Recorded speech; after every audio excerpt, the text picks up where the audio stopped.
Good morning. Hope you had a great weekend. Thank you for being here. Today at 1:10, you'll turn in the unknown chloride lab. Exam prep 2 is up. We'll take second midterm. Quiz 5 will be due for everybody in this class. Exam 2 will be the only thing we do. We won't have a problem set or anything like that. We will go next door to lab afterwards to the calorimetry lab. If you have safety goggles, definitely bring them. I've got some you can borrow though too if you don't have them. Any questions? All right, so what I'm going to try and do is just get through as many of these questions as possible. The whole version is online, but we'll just do some of them, and if you have questions, of course, let me know. This is a reaction, going back to the power of the chemical reaction. We've got a balanced reaction up there. We have 2 moles of CCl4 reacting with an excess of HF, and 1.7 moles of CCl2F2 is created. See if you can find which of these is the correct statement. So if you use the moles to moles conversion of the balanced equation, you can figure out which of those makes the most sense. We'll talk about it here in a little bit too. The last part is a bad Star Trek reference. It is not the correct answer, unfortunately. So, exactly.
Okay, so the balanced equation will help you figure out the right answer here. And most of the time in chemistry, you have a certain amount that you start with, and you want to cancel that amount to do something.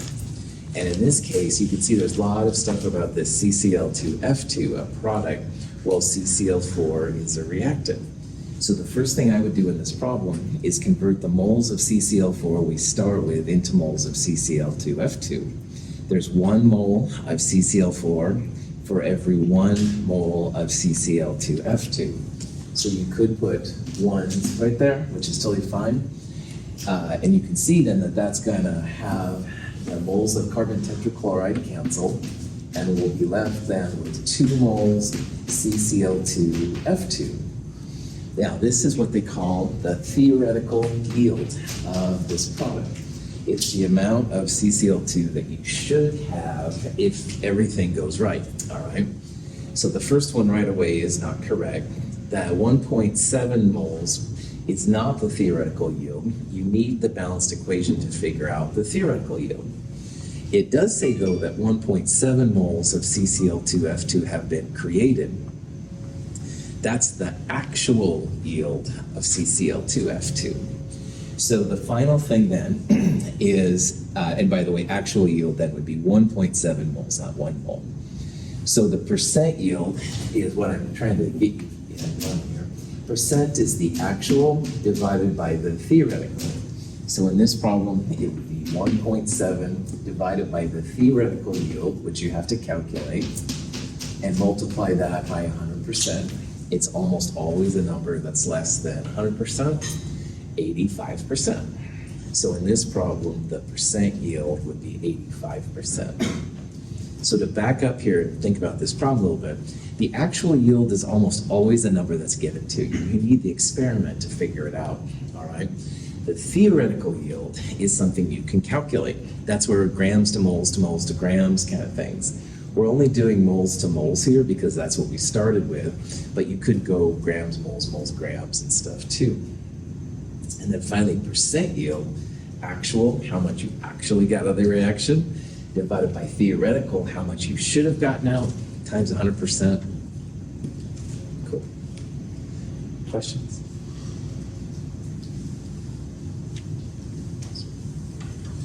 So here's a similar kind of problem. We're making sulfur hexafluoride. And if you put sulfur in fluorine, apparently it makes pretty easy, I don't know.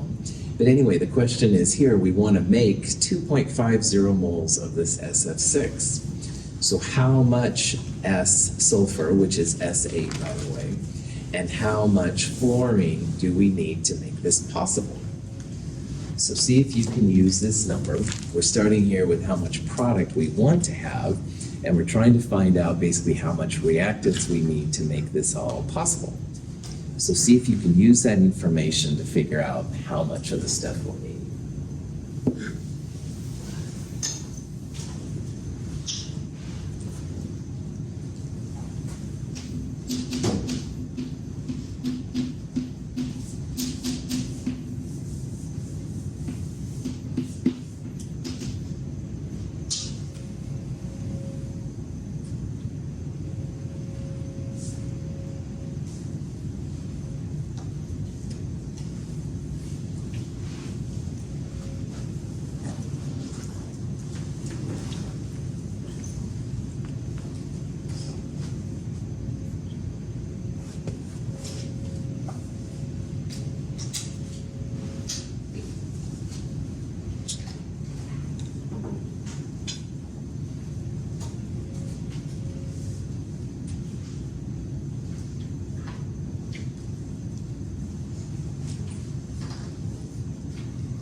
Okay, so for a problem like this, start with the 2.50 moles of SF6, and then the balanced equation will tell you how to convert into the F2, which I have up here on the board, or the S8. And again, these stoichiometries, the stoichiometric coefficients, the numbers outside will be the key. So if you wanted to find fluorine, you would use a 24/8 ratio. What you start with always goes on the bottom, and there's an 8 in front of the SF6. And if you wanted to find fluorine first, which you don't have to, but you can, you put a 24 up there. So 24 divided by 8 is 3, and 3 times 2.5 comes out to be 7.50. You could do the same thing with the S8. You'd still have 2.50 moles of SF6. You'd still have 8 moles of SF6 on the bottom, but because there's a 1, invisible 1 in front of the S8, you'd have 1 mole of S8. So it would be like 2.5 divided by 8, which comes out to be 0.313. So if you want to make 2.50 moles of SF6, you should plug in 0.313 moles of S8, 7.50 moles of F2, good to go. So these really show the power of the balanced reaction, all that kind of jazz. Questions? Now, this equation, this problem is similar with a little bit of a twist. In the previous ones, we either didn't need to worry about the other reactant, or like in the HF one, it said it was an excess. Here, though, we have 10 moles of a first reactant and 25 moles of a second reactant. If you see 2 reactant amounts, that tells you what kind of problem it is. What kind of problem is this? Limiting reactant, that's right. So in this problem, you've got to search to see which one is the limiting reactant. So see if you can use that idea, and like David said, look for the limiting reactant, see if you can figure out which of these is the correct answer.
Right.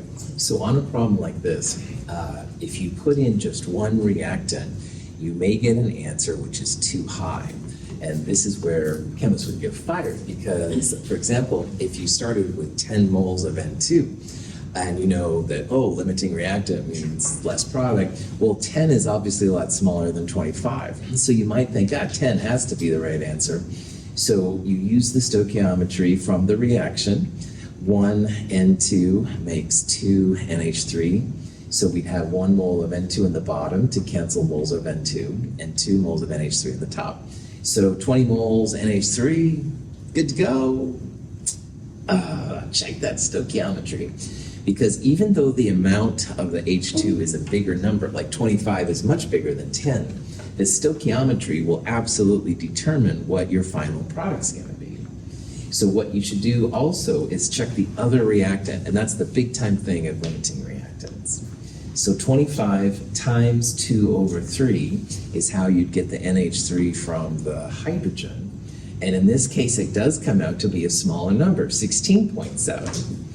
So only one of these numbers can be right, and it's always the smallest one, all right? What it's telling you is that the hydrogen is going to stop making NH3 before the nitrogen is done making NH3.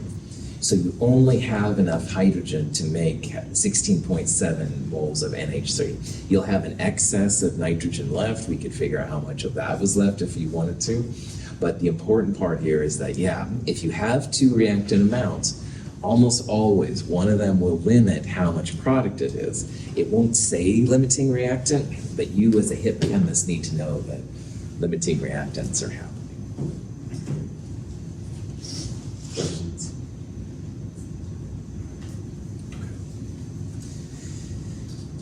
This is a question where you have an organic compound with CH and O in it.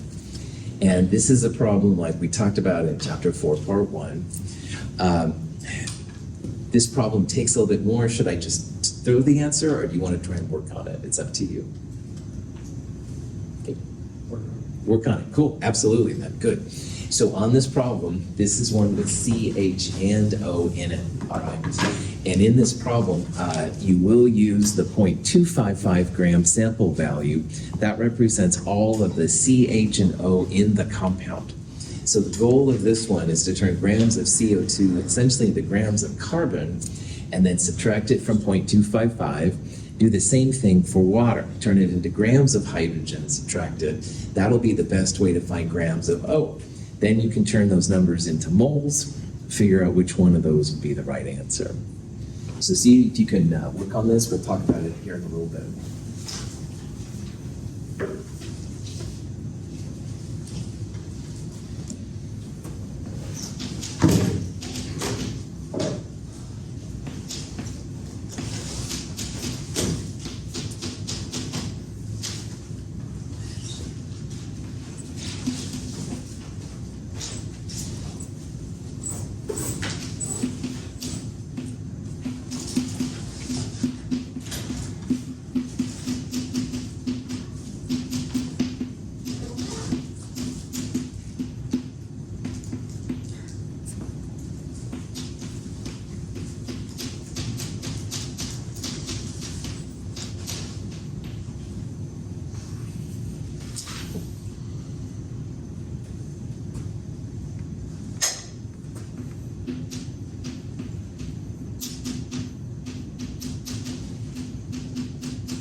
right, so this kind of problem is a combustion problem where you take something organic, you burn it in O2, and the products are always CO2 and water. And if your organic part has just C and H, it's not so much of a big deal.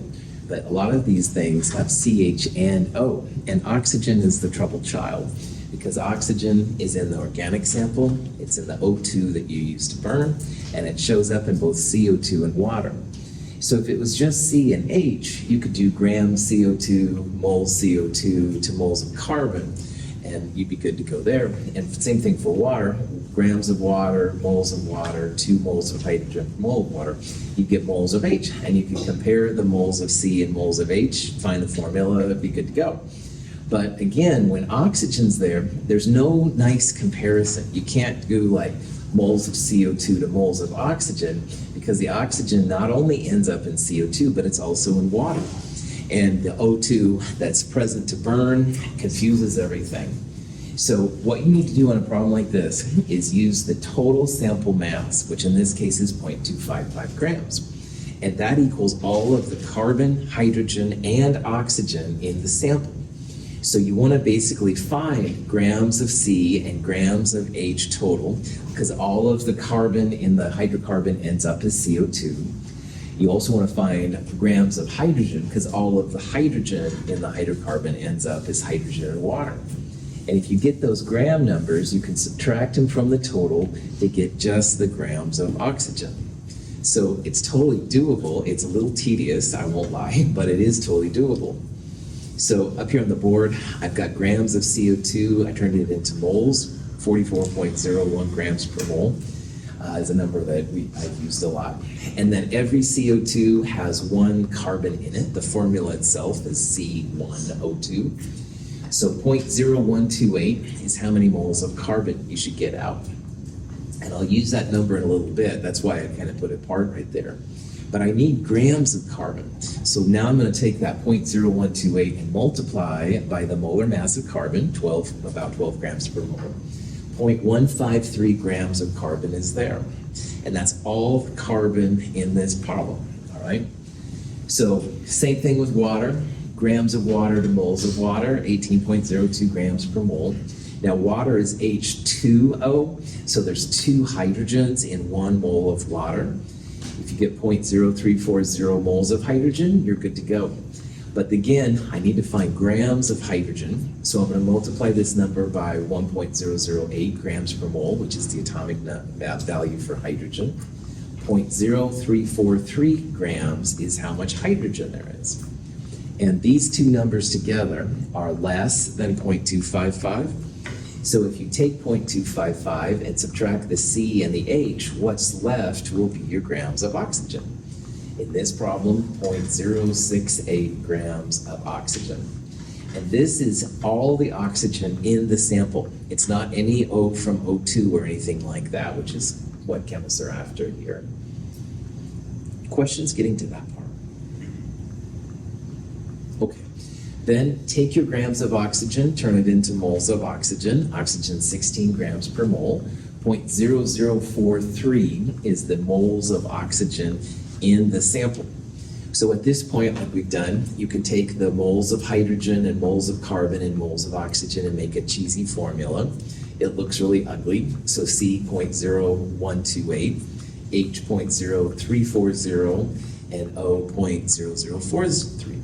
And you want to divide all these numbers by the smallest one, all right? So 0.0043 is the smallest number.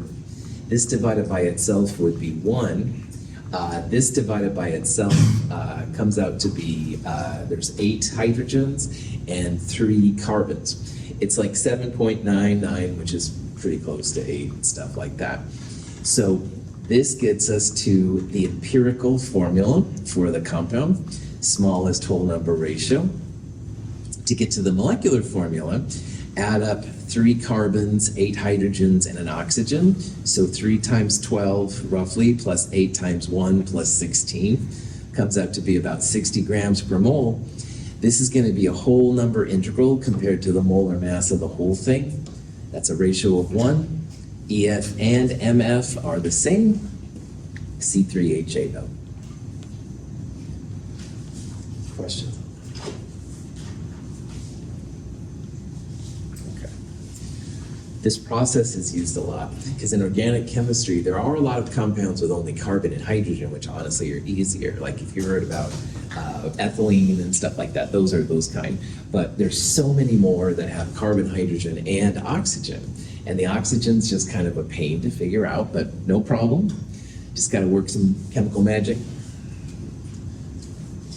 Questions? All right. Let's now shift gears a little bit, talk a little bit about solubility. And of these compounds up there, only one of them is insoluble in water. And I'd like you to try and figure out which one of them it is.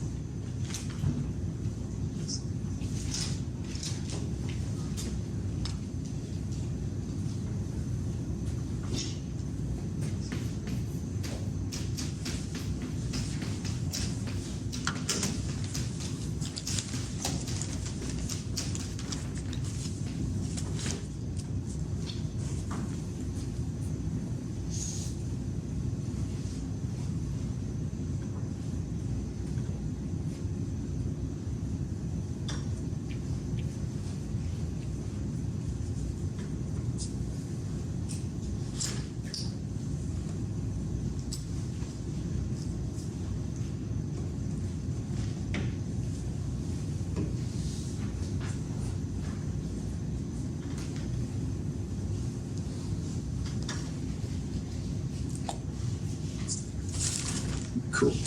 All right.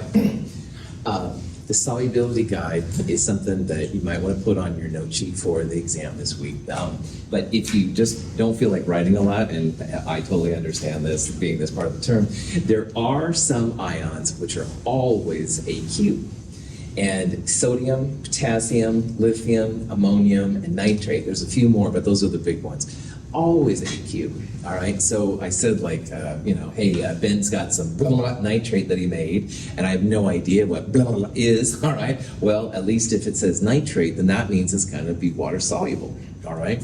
So if you look at this list, sure enough, NH4 plus and NO3 minus, that one is doomed to be soluble. Sodium plus, absolutely, don't know about this one.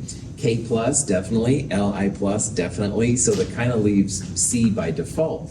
Now, if you also know the three chloride, bromides, and iodides, how they are, that's 90% of the solubility stuff. I'm not going to say 100%, but a lot of them. So in this case, iodide, chloride, and bromide are usually AQ, all right? They usually make soluble salts. But when you're with lead, silver, and this weird mercury thing, that's when you'll have an insoluble salt. So if you know this list, all right, plus these three right here, pretty good shape. Questions? Okay. Which of these is not an acid in aqueous solution? All right, one of them is not an acid. See if you can figure out which one of those. This one's kind of important.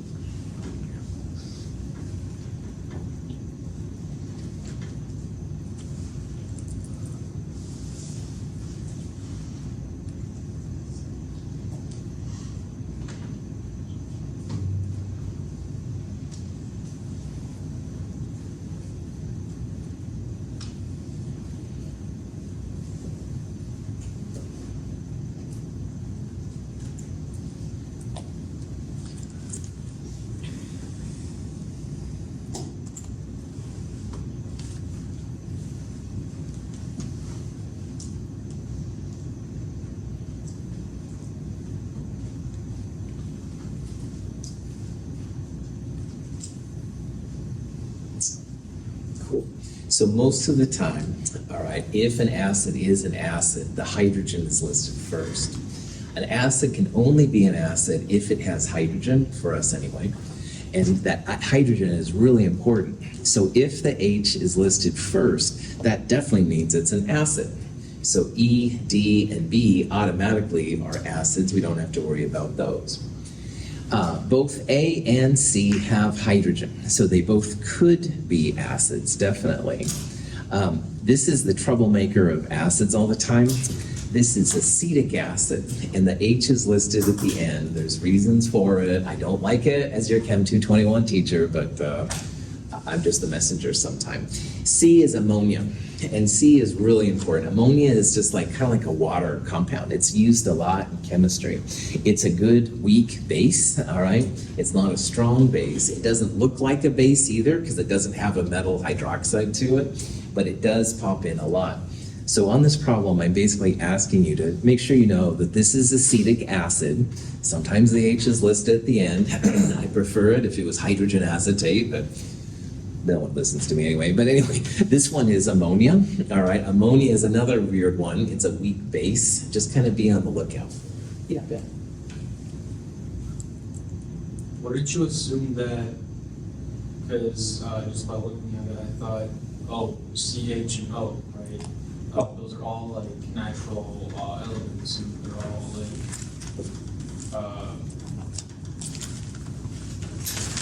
Nitrogen is natural too. All right, nitrogen's all around us. The nitrogen cycle, the plants take it in, stuff like that. So it's more than just the types of elements. You kind of just need to know this, man. All right, yeah. There's a lot of compounds with nitrogen that we use in our bodies, just like there's a lot of CH and O that we use in our bodies, man. These two are real common in chemistry, and that's kind of what I'm trying to have you focus on. Neither one of them looks like an acid, but you kind of need to know this is an acid. And this one doesn't look like a base either, but it shows up a lot and stuff. Question? Now, here's a question about net ionic reactions. We've got magnesium carbonate reacting with nitric acid. And what I'd like you to do here is write the balanced net ionic reaction for this reaction. So see if you can figure it out. I'll start doing some work here on the blackboard, kind of slowly to get you in the mood. Anyway, see if you can figure it out.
All right, so if you see a net ionic reaction question on this midterm, it's almost inevitably going to be one of these double displacement reactions. So you can see what I did up here. I first wrote out magnesium carbonate. Carbonate's -2, magnesium's +2, so MgCO3 is what happens there. Nitric acid is HNO3. And then to figure out what's on the other side, the positive parts will swap places. So H starts dancing with CO3. Because carbonate's -2, you'll need 2 H pluses to dance.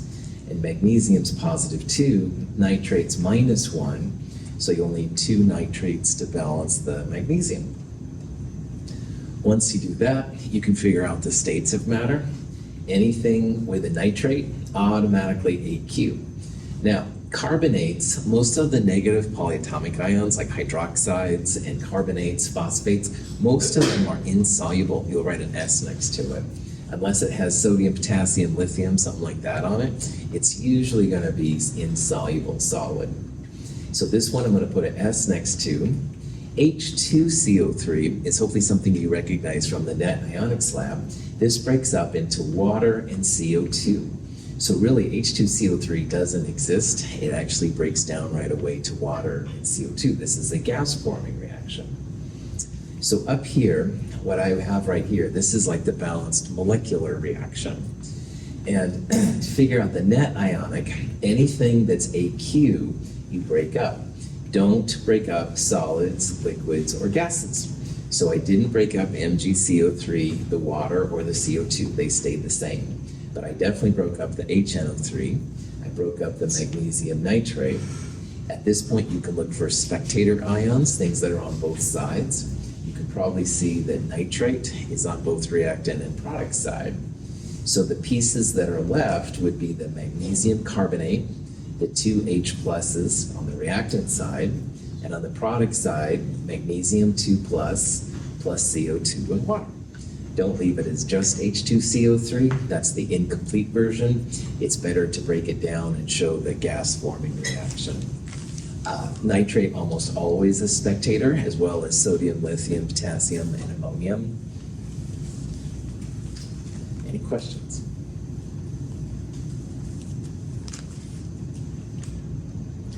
So we've got time to do one more question.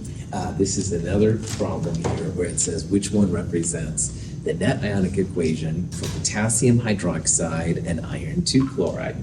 And the products will be iron 2 hydroxide and potassium chloride. See if you can figure out which of those would be left over in the net ionic reaction.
Okay, so potassium hydroxide, K plus with OH minus, KOH.